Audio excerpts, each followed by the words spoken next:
ছাগলের লোভে লোকালয়ে এসে বনকর্মী জালে পাকড়াও বিশালাকার অজগর। অজগর দেখতে বহু মানুষের ভিড়। লোকালয় থেকে বিশালাকার অজগর উদ্ধার। ছাগলের লোভে শুক্রবার দুপুরে জলপাইগুড়ি জেলার ধূপগুড়ি মহকুমার সোনাখালী সংলগ্ন চামড়াগুদাম এলাকার লোকালয়ে হাজির হয় অজগরটি। জানা গিয়েছে, এলাকার এক চা বাগানে আশ্রয় নিয়েছিল অজগরটি। খাবারের লোভে এদিন অজগরটি একটি ছাগলকে আক্রমণ করে মেরে ফেলে। এরপর স্থানীয়দের নজরে আসে অজগরটি। খবর চাউর হতেই এলাকায় ভিড় জমায় প্রচুর মানুষ। খবর দেওয়া হয় বন দপ্তর এবং পরিবেশ প্রেমীদের। খবর পেয়ে ওই এলাকায় পৌঁছায় পরিবেশ প্রেমী অনিকেত চক্রবর্তী এবং বনকর্মীরা। অনিকেত চক্রবর্তী এবং বনকর্মীরা দীর্ঘক্ষণের প্রচেষ্টায় 12 ফুটের অজগরটিকে বাগে আনে। এরপর ওই এলাকা থেকে অজগরটি উদ্ধার করে জঙ্গলে ছেড়ে দেওয়া হয়েছে।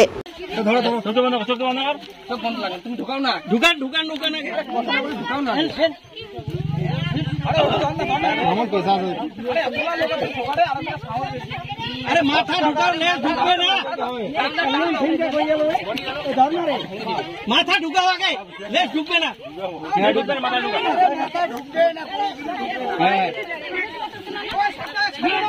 अरे इधर टांग दो से ढुकाओ हाथ भेंगे दीजिए ढुका ढुका ढुका ढुका ढुके के सब ढुका ढुका देखे से आता उड़ा चलो সবাই ধরো এটা ঢুকা বন্ধ করো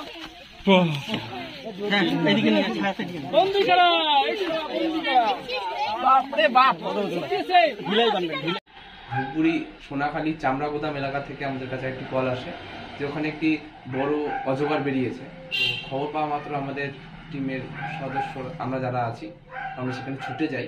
গিয়ে ডিপার্টমেন্টও ছিল, তো গিয়ে দেখতে পাই সাপটি প্রায় 12 ফুট আর ওজন প্রায় 40 কেজি। সাপটিকে ঘণ্টাখানেকের চেষ্টায় ফরেস্ট ডিপার্টমেন্টের সাথে যৌথ উদ্যোগে সাপটিকে রেস্কিউ করি ও নিরাপদ ফরেস্টের একটি নিরাপদ স্থানে তাকে ছেড়ে দেওয়া হয়।